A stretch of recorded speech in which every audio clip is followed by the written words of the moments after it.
મહેસાણાના કડી ખાતે ગોરધન ઝડફિયાએ પાટીદાર યુવાનોને બાપ દાદાની જમીન ઓડી ગાડી માટે ન વેચવાની ટકોર કરી છે. ત્યારે ગોરધન ઝડફિયાની સલાહ પર ગીતા પટેલનું નિવેદન સામે આવ્યું છે.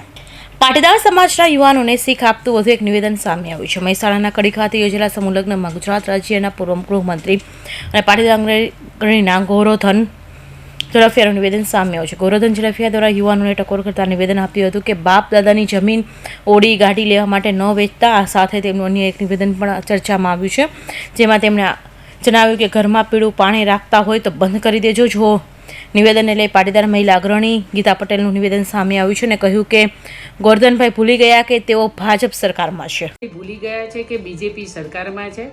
ખરેખર સલાહ આપવા કરતા સૂચન કર્યું હોત કે સમાજ કેવી રીતે આમાંથી બહાર નીકળે અને સમાજના યુવાનો કેવી રીતે બહાર નીકળે. સલાહ આપ્યા કરતા આ સૂચન એમને સરકારમાં કરવું જોઈએ કે દારૂની ટ્રકો ભરીને ગુજરાતમાં કેવી રીતે ઠલવાય છે અને કેવી રીતે પાટીદાર સમાજ એક નહીં, દરેક સમાજના યુવાનો આ દૂષણથી એના પરિવારો પીડાઈ રહ્યા છે. તો ગોરધનભાઈએ સલાહ આપવાની બદલીમાં સરકારમાં આ સૂચન કરવાનું હતું કે ખરા અર્થમાં ગુજરાતમાં જ્યારે દારૂબંધી છે ત્યારે આ દારૂ કેવી રીતે આવે છે.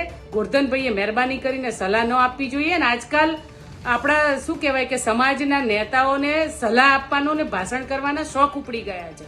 ખરેખર યુવાનોને જો બહાર કાઢવા હોય તો ગુજરાતની અંદર જેવી રીતે પોલીસ હપ્તાઓ લે છે એ બંધ કરવા જોઈએ ને. ગુજરાતની અંદર જ્યારે દારૂની ટ્રકો ઘૂસે છે એને કેવી રીતે આ ગુજરાત સરકાર બંધ કરી શકે એવા પ્રયત્નો કરવા.